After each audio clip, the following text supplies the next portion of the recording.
Sugar 300 ആയാലും 400 ആയാലും നമുക്കതൊരു 100 അല്ലെങ്കിൽ 90 എന്നുള്ള കണക്കിലേക്ക് ഒരു മാസം കൊണ്ട് തന്നെ നമുക്ക് കുറയ്ക്കാൻ പറ്റുന്നതാണ്. നമ്മളിപ്പം എടുക്കുന്ന മെഡിസിൻസ് ആവട്ടെ അല്ലെങ്കിൽ ഇൻസുലിൻസ് ആവട്ടെ അത് പൂർണ്ണമായിട്ടും ഉപേക്ഷിച്ചിട്ട് നമ്മുടെ ഭക്ഷണം കൺട്രോൾ ചെയ്തിട്ട് തന്നെ നമുക്ക് ഷുഗർ റിവേർട്ട് ചെയ്യാൻ പറ്റുന്നതാണ്. ഇന്നത്തെ വീഡിയോയിലൂടെ ഒരു ഷുഗർ രോഗി എന്തൊക്കെ ഭക്ഷണങ്ങൾ കഴിക്കണം, എന്തൊക്കെ അവരെ അവോയ്ഡ് ചെയ്യണം എന്നതാണ് ഡിസ്കസ് ചെയ്യുന്നത്. ഹായ്, ഞാൻ doctor Juhi Das, QNB health കെയറിലെ ഹോമിയോപ്പതിക് ഫിസിഷ്യനാണ്.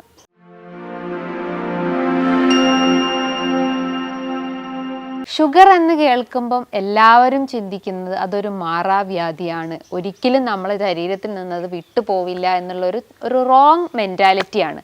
പക്ഷേ അങ്ങനെയല്ല. ഷുഗർ അല്ലെങ്കിൽ ഡയബറ്റിസ് എന്ന് പറയുന്നത് അതൊരു ജീവിതശൈലി രോഗം തന്നെയാണ്. നമ്മുടെ ലൈഫ് സ്റ്റൈൽ ചേഞ്ചസ് അല്ലെങ്കിൽ ഒരു റോങ് ലൈഫ് പാറ്റേൺ കൊണ്ടാണ് ഈ ഒരു ഷുഗർ എന്നിട്ടുള്ള ആ ഒരു രോഗം നമ്മളെ അഫക്റ്റ് ചെയ്യുന്നത്.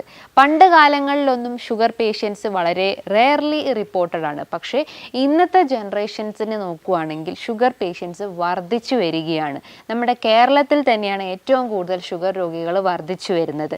അവരെ ലൈഫ് സ്റ്റൈൽ ചേഞ്ചസ് കൊണ്ട് തന്നെയാണ് അത്തരം അസുഖങ്ങൾ ബാധിക്കാനുള്ള കാരണങ്ങൾ പറയുന്നത്. ഷുഗർ എന്ന് പറയുമ്പം 2 രീതിയിലുണ്ട്. അതായത് ഡയബറ്റിസ് എന്ന് പറയുമ്പം 2 ടൈപ്സ് ആയിട്ട് നമുക്ക് പറയാം. ടൈപ്പ് 1 ഡയബറ്റീസും ഉണ്ട്, ടൈപ്പ് 2 ഡയബറ്റീസും ഉണ്ട്. ടൈപ്പ് 1 ഡയബറ്റിസ് എന്ന് പറയുമ്പോൾ എന്താ, ജുവനൈൽ ഡയബറ്റിസ്, അതായത് കുഞ്ഞു തൊട്ടേ കാണപ്പെടുന്ന ഒരു പ്രമേഹത്തെയാണ് നമ്മൾ ജുവനൈൽ ഡയബറ്റിസ് എന്ന് പറയുന്നത്. ടൈപ്പ് 2 ഡയബറ്റിസ് എന്ന് പറയുമ്പോൾ അഡൽട്ട് ഡയബറ്റിസ്, കുറച്ച് ഏജ്ഡ് ആയിട്ടുള്ള ആളുകളിലാണ് ഈ ഒരു ടൈപ്പ് 2 ഡയബറ്റിസ് എന്ന് പറയുന്നത്. ടൈപ്പ് 1 ഡയബറ്റിസിൽ വരുന്ന പ്രശ്നങ്ങൾ എന്ന് പറയുമ്പം ഇൻസുലിൻ്റെ പ്രൊഡക്ഷൻ ഇല്ലാത്തൊരവസ്ഥ അല്ലെങ്കിൽ ഇൻസുലിൻ ഡെഫിഷ്യൻ്റ് ആവുന്നൊരു കണ്ടീഷനാണ് ടൈപ്പ് 1 ഡയബറ്റിസിൽ പറയുന്നത്. ടൈപ്പ് 2 ഡയബറ്റിസ് എന്ന് പറയുമ്പോൾ അതൊരു 100% റിവേഴ്സിബിൾ ആണ്.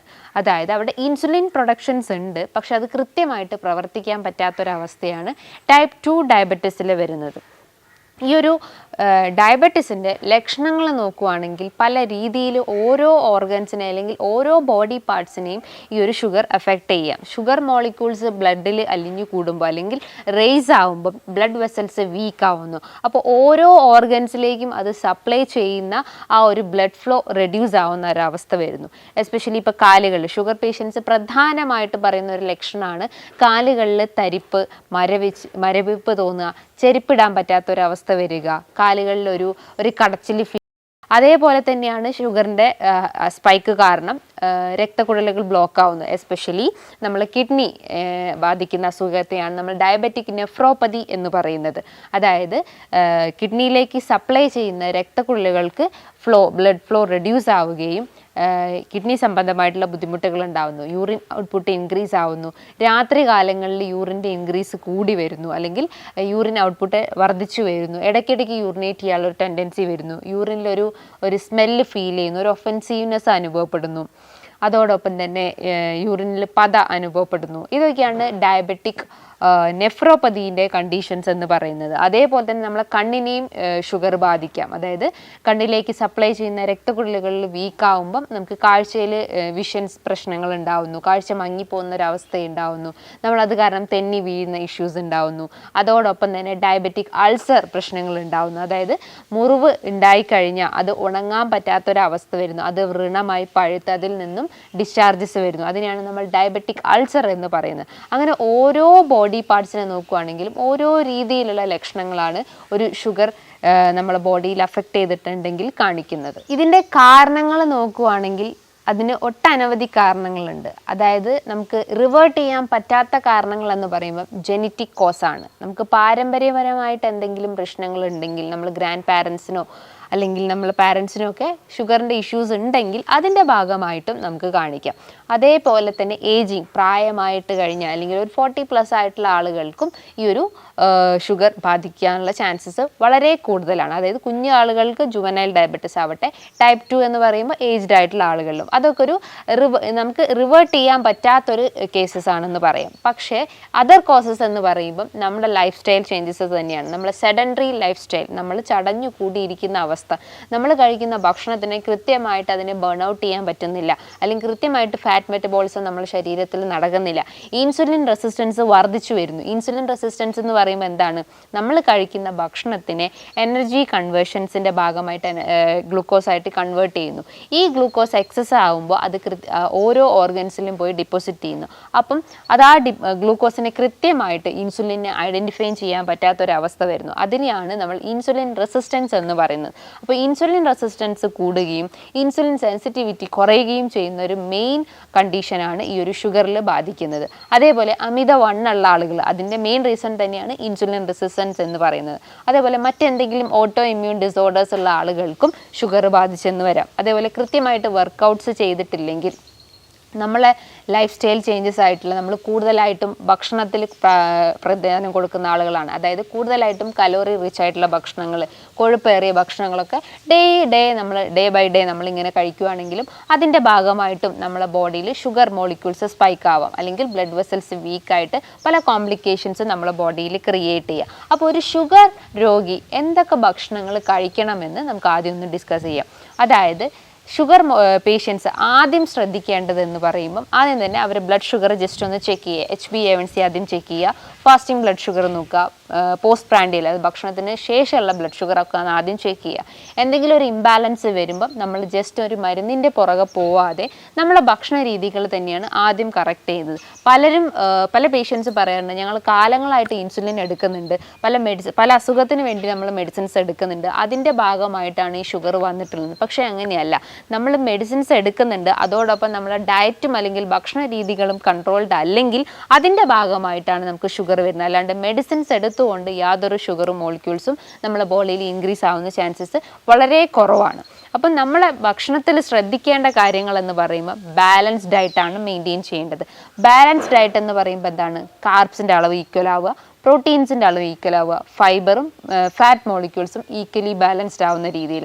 നമുക്കറിയാം ഈ ഇന്ത്യൻസിനാണ് ഏറ്റവും കൂടുതൽ ഷുഗർ ടെൻഡൻസിയിൽ അല്ലെങ്കിൽ ഡയബറ്റീസ് രോഗികൾ ഏറ്റവും കൂടുതൽ റിപ്പോർട്ട് ചെയ്യുന്നത് നമ്മൾ ഇന്ത്യൻസ് അല്ലെങ്കിൽ ഏഷ്യൻ റീജിയൻസിലാണ്.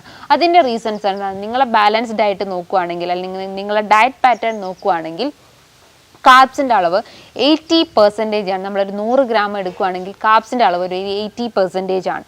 ഫാറ്റ് മോളിക്യൂൾസ് ആണെങ്കിൽ ഒരു 10%, അതേപോലെ പ്രോട്ടീൻസ് നോക്കുകയാണെങ്കിൽ ഒരു 10% മാത്രമാണ്. അപ്പോൾ ഏറ്റവും കൂടുതൽ അന്നജമാണ് നിങ്ങളുടെ ഭക്ഷണത്തിൽ നിങ്ങൾ ഉൾപ്പെടുത്തുന്നത്. പ്രോട്ടീൻസിൻ്റെ ഇൻടേക്കും ഫാറ്റിൻ്റെ ഇൻടേക്കും വളരെ കുറവായതുകൊണ്ടാണ് ഈ ഒരു ഏഷ്യൻ റീജിയൻസിന് കൂടുതലായിട്ടും ഷുഗർ മോളിക്യൂൾസ് സ്പൈക്ക് ആവുന്നത്. നേരെ നമ്മൾ യൂറോപ്യൻ കൺട്രീസൊക്കെ നോക്കുകയാണെങ്കിൽ അവരുടെ ഡയറ്റ് നോക്കുകയാണെങ്കിൽ 60% അല്ലെങ്കിൽ ഒരു 50% അവർ കാർബ്സും റിമൈനിങ് വരുന്ന ഒരു 20-30% പ്രോട്ടീൻസും ഫാറ്റ്സും മാത്രമേ അവരുടെ ഡയറ്റിൽ ഉൾപ്പെടുത്തുന്നുള്ളൂ. സോ അവരെ കാർബ്സിൻ്റെ അളവ് കുറവും പ്രോട്ടീൻസിൻ്റെയും ഫാറ്റ്സിൻ്റെയും ഇൻടേക്ക് വളരെ കൂടുതലായതുകൊണ്ടാണ് ഈ ഒരു യൂറോപ്യൻ റീജിയൻസിൽ ഷുഗർ ടെൻഡൻസി വളരെ റിപ്പോർട്ടിലി എന്ന് പറയുന്നത്.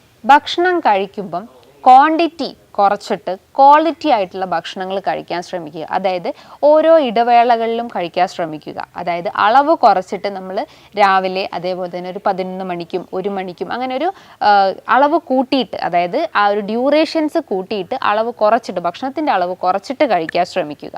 ഇനി ബ്രേക്ക്ഫാസ്റ്റ് ആയിട്ട് നിങ്ങൾക്ക് കഴിക്കുക എന്ന് പറയുമ്പം നിങ്ങൾക്ക് അളവ് കുറയ്ക്കാം. അതായത് ചപ്പാത്തി ആയിട്ടോ അല്ലെങ്കിൽ മറ്റെന്തെങ്കിലും സാലഡ്സ് ആയിട്ടോ ഓംലേറ്റ് ആയിട്ടോ അങ്ങനെ എന്തെങ്കിലും ഒരു സാലഡ്സ് മോർണിംഗിൽ തന്നെ ഉൾപ്പെടുത്താൻ ശ്രമിക്കുക. രാവിലെ എഴുന്നേറ്റാൽ ഉടനെ തന്നെ ശരീരത്തിൽ നീർക്കെട്ടിനെ റെഡ്യൂസ് ചെയ്യാനും ദഹനം ഇമ്പ്രൂവ് ചെയ്യാൻ വേണ്ടിയിട്ട് നിങ്ങൾക്കൊരു എന്തെങ്കിലും ഒരു ഗ്രീൻ ടീ പ്രിഫർ ചെയ്യാവുന്നതാണ്. അല്ലെങ്കിൽ എന്തെങ്കിലും ഇൻഫ്ലമേറ്ററി കുറയ്ക്കുന്ന ഭക്ഷണങ്ങൾ ഉൾപ്പെടുത്താൻ ശ്രമിക്കാവുന്നതാണ്. അതായത് രാവിലെ എഴുന്നേറ്റാലോടെ തന്നെ വെറും വയറ്റിൽ ജസ്റ്റ് ഒരു ടീസ്പൂൺ ജിഞ്ചറോ അങ്ങനെ എന്തെങ്കിലും ഒരു ഇൻഗ്രീഡിയൻസ് മിക്സ് ചെയ്ത് കഴിക്കുകയാണെങ്കിൽ ദഹനം കുറച്ചൊന്ന് ഇമ്പ്രൂവ് ആവുകയും എക്സസ് ആയിട്ടുള്ള ഫാറ്റിനെ പെട്ടെന്ന് തന്നെ ബേൺ ഔട്ട് ചെയ്യാൻ സഹായിക്കുന്നതാണ്. ഇനിയിപ്പോൾ ബ്രേക്ക്ഫാസ്റ്റ് ആയിട്ട് നിങ്ങൾക്ക് ചപ്പാത്തിയോ അല്ലെങ്കിലും ജസ്റ്റ് ഒന്ന് പഴം പുഴുങ്ങിയതോ അല്ലെങ്കിൽ ഒരു ഓംലെറ്റോ അങ്ങനെ എന്തെങ്കിലും ഒരു മിതമായ രീതിയിൽ കലോറി കുറച്ചിട്ട് ഭക്ഷണങ്ങൾ എടുക്കാൻ ശ്രമിക്കുക. 11 മണിക്കാണെങ്കിൽ നിങ്ങൾക്ക് ജസ്റ്റ് എന്തെങ്കിലും സ്നാക്സ്, നട്ട്സ് ഐറ്റംസ് എടുക്കാം. ഫ്ലാക്സ് സീഡ്സോ അല്ലെങ്കിൽ ബദാം, വാൽനട്ട്സ് അങ്ങനെ എന്തെങ്കിലും നട്ട്സ് ഡെയിലി പ്രിഫർ ചെയ്യാൻ ശ്രമിക്കുക. അതിനോടൊപ്പം എന്തെങ്കിലും സ്മൂത്തീസ്, അതായത് പൊമോഗ്രാനേറ്റോ അല്ലെങ്കിൽ ഡ്രാഗൺ ഫ്രൂട്ട്സോ അങ്ങനെ എന്തെങ്കിലും ഫ്രൂട്ട്സ് വെച്ചിട്ട് ജസ്റ്റ് ഒന്ന് സ്മൂത്തീസ് തയ്യാറാക്കിയിട്ട് അതും കഴിക്കാവുന്നതാണ്. ഇനിയിപ്പോൾ ലഞ്ച് ടൈം നോക്കുകയാണെങ്കിൽ ഒരു 1 PM കറക്റ്റ് ലഞ്ച് പ്രിഫർ ചെയ്യാൻ ശ്രമിക്കുക.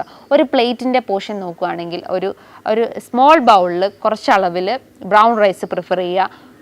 അതേപോലെ തന്നെ അതിനേക്കാളും കുറച്ചുകൂടി അളവിൽ നിങ്ങൾക്ക് പ്രോട്ടീൻസ് എടുക്കാം. അതായത് ധാന്യങ്ങളായിട്ടുള്ള അല്ലെങ്കിൽ ചെറുപയറോ അങ്ങനെ എന്തെങ്കിലും പയർ വിഭാഗത്തിൽ പ്രോട്ടീൻസ് നിങ്ങൾക്ക് എടുക്കാവുന്നതാണ്.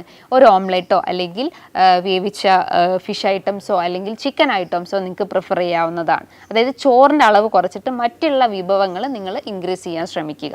ഒരു 4 മണിക്ക് നിങ്ങൾക്ക് എന്തെങ്കിലും സ്നാക്സ് കഴിക്കാം. ചായ കുടിക്കാൻ പറ്റുമോ എന്ന് ചോദിച്ചാൽ ചായ കുടിക്കുന്നതുകൊണ്ട് പ്രശ്നമില്ല. പക്ഷേ നിങ്ങൾ അതിൻ്റെ കൂടെ കഴിക്കുന്ന ബിസ്ക്കറ്റ്സോ കേക്ക്സോ ഒക്കെയാണ് അതിൽ കൂടുതലായിട്ടും വില്ലനാവുന്നത്. ചായൻ്റെ അകത്ത് ജസ്റ്റ് നിങ്ങൾക്ക് ശംഖുപുഷ്പം അല്ലെങ്കിൽ ജിഞ്ചറോ അല്ലെങ്കിൽ കറുവപ്പട്ടയൊക്കെ ഒന്ന് ആഡ് ചെയ്ത് കഴിഞ്ഞാൽ നമുക്കൊരു എനർജി ഫീലിംഗ് തരും. നമ്മുടെ ശരീരത്തിലെ ഒരു വീക്ക്നെസ് നമുക്ക് കുറയ്ക്കാൻ പറ്റുന്നതാണ്. ഇനി ഒരു 7 മണിയാകുമ്പോൾ നിങ്ങൾക്ക് ഡിന്നർ പ്രിഫർ ചെയ്യാവുന്നതാണ്. ഡിന്നർ എന്ന് പറയുമ്പോൾ ചോറ് തന്നെ കഴിക്കണമെന്നില്ല. നിങ്ങൾക്ക് ഒരു വെജ് സാലഡ്സോ അല്ലെങ്കിൽ ഫ്രൂട്ട് സാലഡ്സോ നിങ്ങൾക്ക് പ്രിഫർ ചെയ്യാവുന്നതാണ്. അതായത് മുളപ്പിച്ച ചെറുപയറോ അല്ലെങ്കിൽ കടലയോ അതിൻ്റെ അകത്തേക്ക് കുറച്ച് വെജിറ്റബിൾസ് കട്ട് ചെയ്തിടുക. അതായത് കുക്കുംബർ, ക്യാരറ്റ്, ടൊമാറ്റോ ഇതൊക്കെ നന്നായിട്ട് ചോപ്പ് ചെയ്തതിന് ശേഷം ഒരു പിഞ്ച് അല്ലെങ്കിൽ ഒരു ഡ്രോപ്സ് ഒലിവ് ഓയിൽ മിക്സ് ചെയ്ത് കഴിക്കുകയാണെങ്കിൽ വയറിനൊരു ഫുൾനെസ് ഫീലിംഗ് തരും. ശരീരത്തിലുണ്ടാവുന്ന ചീത്ത കൊഴുപ്പുകളെ നമുക്ക് കുറയ്ക്കാൻ പറ്റുന്നതാണ്. നല്ല കൊഴുപ്പിനെ നമുക്ക് കൂട്ടാൻ പറ്റുന്നതാണ്. അതോടൊപ്പം തന്നെ ഇതാണ് നിങ്ങളൊരു ഡേ നൈറ്റ് നിങ്ങളെ ഒരു ഡയറ്റ് പ്ലാൻ എന്ന് പറയുന്നത്. അതോടൊപ്പം നിങ്ങളുടെ ഡയറ്റിൽ ഒലിവ് ഓയിൽസ് പ്രിഫർ ചെയ്യാവുന്നതാണ്. കോക്കനട്ട് ഓയിൽസും പ്രിഫർ ചെയ്യാവുന്നതാണ്. ഓയിൽസ് യൂസ് ചെയ്യുമ്പം ഒരിക്കലും അത് ബോയിൽ ചെയ്ത് യൂസ് ചെയ്യാതിരിക്കുക. കാരണം ആ ഒരു ഫ്രഷ് ഫോമിൽ കഴിക്കുമ്പോൾ തന്നെയാണ് നമ്മുടെ ബോഡിയിൽ അത്രയും നല്ല എനർജി നമ്മുടെ ബോഡിയിൽ കയറുള്ളൂ. നമ്മളിപ്പോൾ ബോയിൽ ചെയ്ത് കഴിക്കുകയാണെങ്കിൽ അതിൻ്റെ ടോക്സിസിറ്റിയാണ് നമ്മുടെ ബോഡിയിൽ ക്രിയേറ്റ് ചെയ്യുന്നത്. ഒരിക്കലും കോക്കനട്ട് ഓയിൽസ് ഒന്നും ബോയിൽ ചെയ്ത് കഴിക്കരുത്. ഒരു ഫ്രഷ് ഫോമിൽ തന്നെ ജസ്റ്റ് ഒരു സർഫസിങ് ഏജൻ്റായിട്ട് കറീസിലോ അല്ലെങ്കിൽ എന്തെങ്കിലും മറ്റെന്തെങ്കിലും വിഭവങ്ങൾ മിക്സ് ചെയ്യുമ്പോൾ അതിൽ ആഡ് ചെയ്യാവുന്നതാണ്. അതേപോലെ ഹെൽത്തി ഫാറ്റ്സ് നിങ്ങളുടെ ഡയറ്റിൽ ഉൾപ്പെടുത്താൻ ശ്രമിക്കുക. Especially omega-3 fatty acids rich ആയിട്ടുള്ള ചെറിയ മത്സ്യങ്ങളും നട്ട്സും ലീഫി വെജിറ്റബിൾസും ഡയറ്റിൽ ഉൾപ്പെടുത്താൻ ശ്രമിക്കുക. സ്പൈസസ് നല്ല രീതിയിൽ ഉൾപ്പെടുത്താൻ ശ്രമിക്കുക. സിന്നമൺ, ജിഞ്ചർ, മഞ്ഞൾ, കുരുമുളക് ഇതൊക്കെ ഗ്രേറ്റ് ആൻറ്റി ഇൻഫ്ലമേറ്ററി പ്രോപ്പർട്ടി ഉള്ളതാണ്. അതേപോലെ ആൻറ്റി ഓക്സിഡൻറ്റ് പ്രോപ്പർട്ടി ഉള്ളതാണ്. ഇത്തരം സ്പൈസസും അതേപോലെ ആൻറ്റി ഓക്സിഡൻറ്റ് റിച്ച് ആയിട്ടുള്ള സിട്രസ് ഫ്രൂട്ട്സ് ഐറ്റംസും നിങ്ങളുടെ ഡയറ്റിൽ ഉൾപ്പെടുത്താവുന്നതാണ്. ഫ്രൂട്ട്സ് നിങ്ങൾക്ക് വലിച്ചു വാരി കഴിക്കാൻ പറ്റുമോ? അങ്ങനെ കഴിക്കാൻ പറ്റില്ല. അതായത് ഗ്ലൈസമിക് ഇൻഡെക്സ് കുറഞ്ഞ ഭക്ഷണങ്ങൾ എടുക്കാൻ ശ്രമിക്കുക. അതായത് ഗോവ, പൊമോഗ്രാനേറ്റ്, പപ്പായ, അങ്ങനെ മറ്റെന്തെങ്കിലും നെല്ലിക്ക, ഇത്തരം ഗ്ലൈസമിക് ഇൻഡെക്സ് കുറഞ്ഞ ഭക്ഷണങ്ങൾ എടുക്കാൻ ശ്രമിക്കുക. ഫ്രൂട്ട്സ് ഒരിക്കലും ജ്യൂസി ഫോമിൽ എടുക്കരുത്. അതൊരു ഫ്രഷ് ഫോമിൽ തന്നെ കട്ട് ചെയ്തിട്ട് ജസ്റ്റ് ഒരു പിഞ്ച് ഒലിവ് ഓയിൽ മിക്സ് ചെയ്യാവുന്നതാണ്. ഇനി നിങ്ങൾക്ക് ഷുഗറിന് പകരമായിട്ട് ഹണി യൂസ് ചെയ്യാൻ പറ്റുമെന്ന് പലരും ചോദിച്ചിട്ടുണ്ട്. നമ്മളൊരു 100 ഗ്രാം ഷുഗർ എടുക്കുകയാണെങ്കിൽ അതിൻ്റെ കലോറി നോക്കുകയാണെങ്കിൽ ഏകദേശം ഒരു 360 കിലോ കലോറീസ് ആണ് വരുന്നത്. അതേ അളവിൽ നമ്മളൊരു 100 ഗ്രാം ഹണി എടുക്കുകയാണെങ്കിൽ കലോറി നോക്കുകയാണെങ്കിൽ ഏകദേശം ഒരു 300 കിലോ കലോറീസ് ആണ്. സോ കലോറീൻ്റെ വാല്യൂസ് നോക്കുകയാണെങ്കിൽ ഓൾമോസ്റ്റ് സെയിം തന്നെയാണ്. അതായത് ഷുഗറിൻ്റെ അകത്താവട്ടെ ഹണീൻ്റെ അകത്താവട്ടെ ഈക്വൽ കലോറീസ് തന്നെയാണ്. അപ്പോൾ നമ്മൾ രണ്ടും നമ്മളെ ഡയറ്റിൽ നിന്ന് പൂർണ്ണമായിട്ടും ഉപേക്ഷിക്കാൻ ശ്രമിക്കുക. പകരം ശരീരത്തിൽ ഹെൽത്തി ഫാറ്റ്സ് ഉൾപ്പെടുത്താൻ ശ്രമിക്കുക. പ്രോട്ടീൻസിൻ്റെ അളവ് കൂട്ടാൻ ശ്രമിക്കുക. അതേപോലെ ഫൈബർ റിച്ച് ആയിട്ടുള്ള അതായത് ഇൻസോലബിൾ ഫൈബേഴ്സ് നല്ലപോലെ എടുക്കാൻ ശ്രമിക്കുക. അതായത് തവിടുള്ള ധാന്യങ്ങൾ എടുക്കാൻ ശ്രമിക്കുക.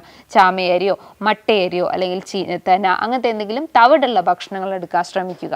അതേപോലെ നിങ്ങളുടെ ഡയറ്റിൽ വിറ്റമിൻസ് ഉൾപ്പെടുത്താൻ ശ്രമിക്കുക. നമുക്കറിയാം നമ്മൾ ചോറും ഈ ഷുഗറും അതേപോലെ തന്നെ മറ്റുള്ള എന്തെങ്കിലും വ്യായാമങ്ങൾ ചെയ്തു കഴിഞ്ഞാൽ മാത്രം നമുക്ക് ഷുഗർ കൺട്രോൾ ചെയ്യില്ല. നമ്മുടെ ശരീരത്തിലെ ഡെഫിഷ്യൻസീസും നമ്മൾ ആദ്യം കറക്റ്റ് ചെയ്യാൻ ശ്രമിക്കണം.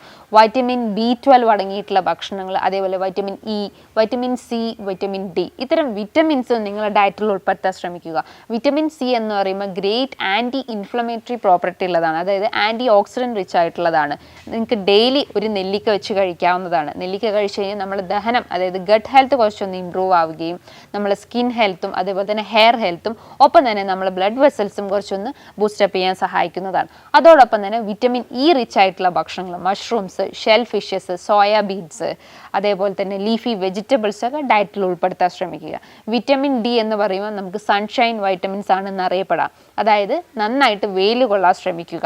രാവിലെ ഒരു 10 മണി മുതൽ 3 മണി തമ്മിലുള്ള വെയിൽ വെയിൽ കൃത്യമായിട്ട് കൊള്ളാൻ ശ്രമിക്കുക. വിറ്റമിൻ ഡി എന്ന് പറയുമ്പോൾ മഷ്റൂംസ് വരാം, ഷെൽ ഫിഷസ് വരാം, ലീഫി വെജിറ്റബിൾസ്, നട്ട്സിലും സീഡ്സിലും ഒലിവ് ഓയിൽസിലും ഒക്കെ വിറ്റമിൻ ഡി റിച്ച് ആയിട്ടുണ്ട്. അപ്പോൾ അതും നിങ്ങളുടെ ഡയറ്റിൽ പ്രിഫർ ചെയ്യാൻ ശ്രമിക്കുക. അതോടൊപ്പം തന്നെ കൃത്യമായിട്ട് വർക്കൗട്ട്സ് ചെയ്യാൻ ശ്രമിക്കുക. കാർഡിയാക് എക്സസൈസോ അല്ലെങ്കിൽ ജസ്റ്റ് ഒരു എയറോബിക് എക്സസൈസോ ചെയ്യാൻ ശ്രമിക്കുക. ഓവർ വെയ്റ്റിൻ്റെ പ്രശ്നങ്ങളുള്ള ആളെങ്കിലും ഡെയിലി 2 നേരമായിട്ട് വർക്കൗട്ട് ചെയ്യാൻ ശ്രമിക്കുക. സ്ലീപ്പ് അതിലേറെ ഇമ്പോർട്ടൻ്റ് ആണ്. ഒരു 6 to 7 hours സ്ലീപ്പ് മെയിൻറ്റെയിൻ ചെയ്യാൻ ശ്രമിക്കുക. കൃത്യമായിട്ട് ഉറക്കം കിട്ടിയില്ലെങ്കിൽ നമ്മളെ മൈൻഡ് ഡിസ്റ്റർബ് ആവുന്നു, ഓട്ടോമാറ്റിക്കലി നമ്മളെ ഫിസിയോളജിക്കൽ ആക്ടിവിറ്റീസും ഡിസ്റ്റർബ് ആവുന്നുണ്ട്.